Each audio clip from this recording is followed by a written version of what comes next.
Hey guys, Professor Bill, Comic Book University, The Marauders, issue number 20. This is my favorite cover of the week. This, beautiful. Absolutely beautiful. And I didn't know what was going to happen inside. She's actually quitting the Marauders team. What? But they do it in the funnest way imaginable. Let's get talking about who made the comic book. We'll go on from there. This issue is called Wind Riders. Jerry Dugan is the writer, Stefano Caselli on art, Edgar Delgado and Chris Sotomayor doing the colors, and letters are done by VC's Corey Petit, Tom Mueller on design. Cover art, Russell Dauterman and Matthew Wilson. Okay, Jonathan Hickman, head of X.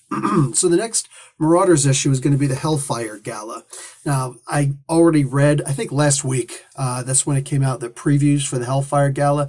The costumes look amazing. I still don't know what they're going to do with this, but I'm pretty sure it's going to be freaking amazing. Or at least I'm really hoping it's going to be, because if it sucks, then, I'm just saying. Anyway, with this, like I said, Storm is actually leaving the team, and it's really sad to see her go, but everybody's telling their favorite Storm stories. The first story involves her using a knife instead of her powers, and she doesn't even have to cut a fool for it, which I thought, okay, that's cool. That's typical Storm. She doesn't have to hurt somebody. She just has that ability to, you know? So the thing comes out where everybody's going to now place a bet, like, here's my marker, meaning, like, if you ever need a favor, you call that favor in, which could be dangerous. And Storm points that out. But everybody's got to tell a Storm story, and then they've got to take a guess at how many knives she keeps on her.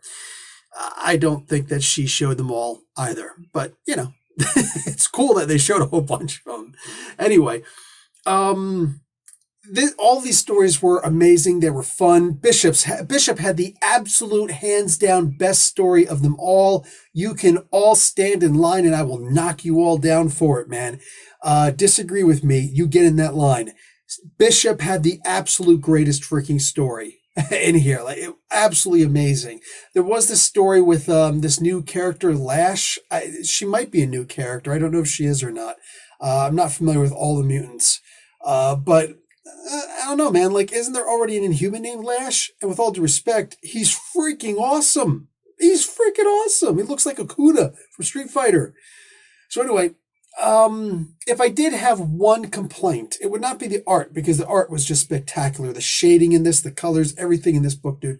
My God, what a gorgeous book.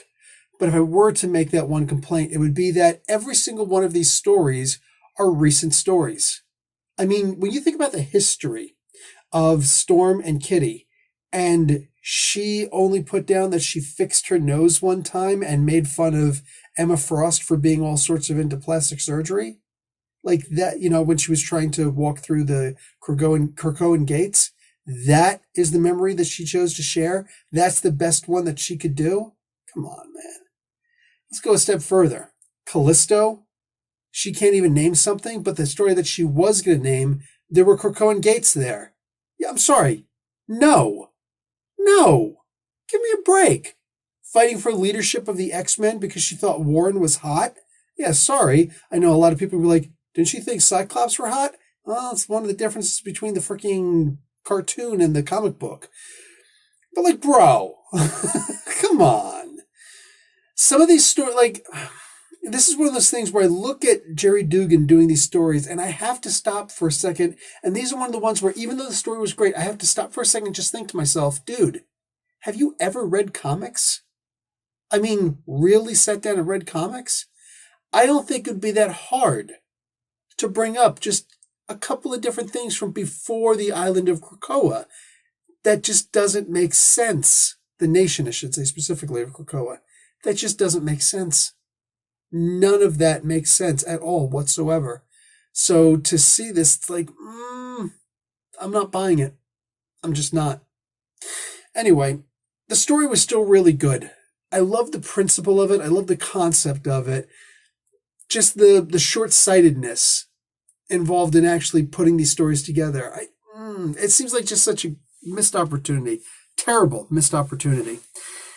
Anyway, guys, go ahead and grab this book.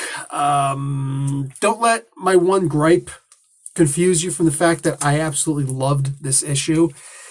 And I look forward to more issues. I look forward to seeing what this Hellfire Gala is going to be about. I will be reading it because it does at least, it intrigues me. Let's look at it that way. It intrigues me. The Ten of Swords didn't. And that's just, I'm not going to apologize for that. Guys, I still have them here. Like, just so that everybody understands. I'm going to get them all. I'm going to get them all. Oh, there we go. Make some room over here for my stuff. I still have all of the Ten of Swords books right here. This is all of them. All of them, including the handbook. That's in here somewhere too. I have all of the Ten of Swords book. I haven't read them. I haven't read them. One day maybe I will. But for now, sorry, just haven't gotten to them yet. And deal with it. Anyway, guys, all that being what it is, go ahead and check these books out. Wow, I got to find a new home for those because I don't want to put them back there. Just made some space. Talk to you guys later. Professor Bill, Comic Book University. Like the video and watch an ad. Class dismissed.